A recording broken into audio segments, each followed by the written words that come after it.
Today will be a review of the Kase Black Mist filter.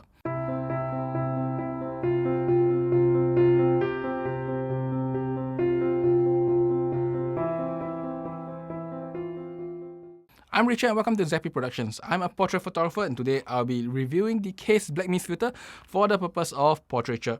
Now, the Kase Black Mist filter is a diffusion filter and it's a second diffusion filter by Kase.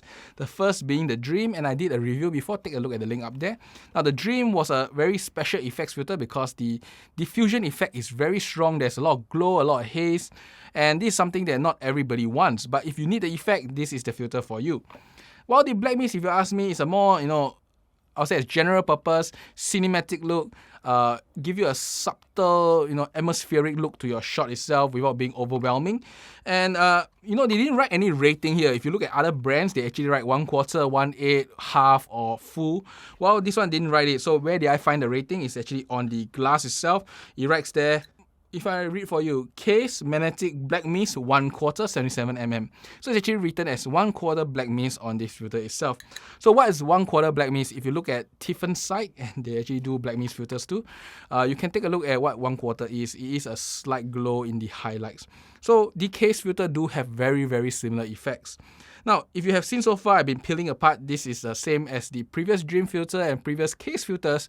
It is a magnetic filter. So this is the main component, the glass and the metal ring with the magnet. And then this is just a metal holder so you can put the filters together. The good thing of this is that if you have multiple lenses and you have multiple of these mounts, you can easily transfer your filter across multiple lenses without unscrewing them and being a hassle. So the filter comes in the standard box, really like every other filter, so nothing too special about it, and then you can keep it up. So let's take a look at the optical quality of this filter itself. Let's look at the night scene I shot out of my window. First, without the filter, you can take a look at this. It's very normal looking. Let me add on the filter now and you can see the atmospheric effect. The light started to glow. Yet, you notice the overall contrast of the shot is still well maintained. And if I do zoom in on the darker areas without all the glow effect, you can see that the sharpness and the details are still there.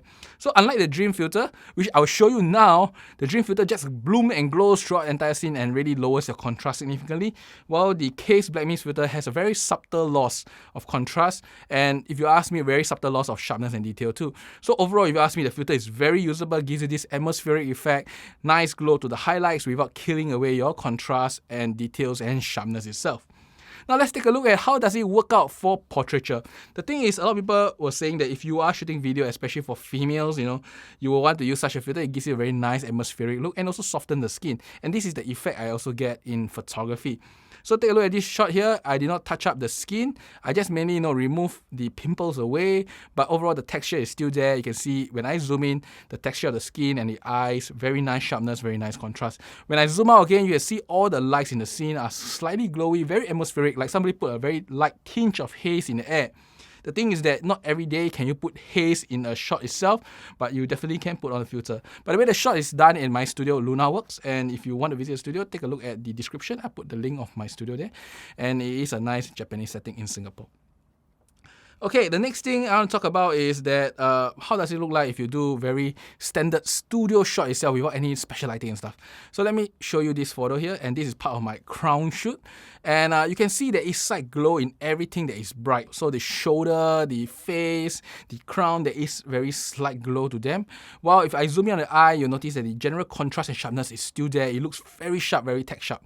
So really, this filter does exactly what it should do, give you a very nice, soft look, soft highlights, while still maintaining overall sharpness and details in the shot itself. Now, if I show you another shot without the filter itself, you will notice that all the glow from especially the shoulder and the crown goes away, but overall sharpness looks very, very similar. So overall, the Kase filter, if you ask me, is very, very useful for the purpose of portraiture. It gives a nice soft glow, especially the brighter regions. And if your skin is in the brighter region, it also gives you a nice soft glow. And overall, it still maintains the general sharpness and contrast, and it's very usable in most cases. So the thing is, who is this filter for? Now, if you are looking for that effect that I've shown you so far, very nice atmospheric look, like there is slight haze in the air, this is the filter for you. And also, if you want to soften the female skin slightly without losing too much details and contrast, this is also the filter for you. It does provide a slight softening effect, especially if the female skin is the brighter part of the photos itself. Now, if the female skin, of course, is in the darker part of the photo, it doesn't have much effect, but in the brighter part, it will definitely give you the same look as the haze, when you see in the brighter areas. So this filter itself in Singapore is quite affordable. SLR Revolution is selling this at $78 for the 77mm filter.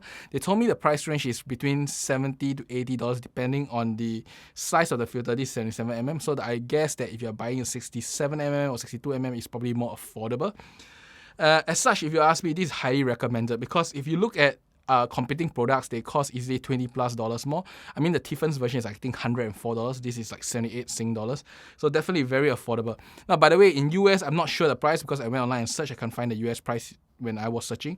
But if you convert the Sing dollars price to the US price, it should be anywhere from like 50 to 60 something USD. So it's quite affordable already. So overall, if you are looking for a filter with a subtle diffusion effect, making your lights glow while not losing too much contrast, sharpness, and details, or you just want to soften the female skin slightly, especially the brighter part of the skin, I think this filter is for you. You may consider, in fact, you should consider getting it because it does add value to your photos. Now, one more last thing. Can you get this effect in post-process? Yes, you can get this effect in post-process, but it's a lot of effort. I tried it before. Technically, you have to light up and glow up every single light manually, and you don't always get this very natural, bleeding through effect. It sometimes gets a little bit wonky, and you need to do a lot of correction. So if you really want this effect, it's still better to use a filter than to do in post, unless you have a lot of patience. And if you have a lot of patience, then everything is possible in post-production. But that's about it for today. I hope you enjoyed this review. I think that this is a very nice filter, and I'll see you again when I got more interesting products. By the way, the next review will be on the Tamron 70 to 180mm. I think this is a great lens, and I'll definitely do a proper review for it. That's about it. I'll see you again. Bye-bye.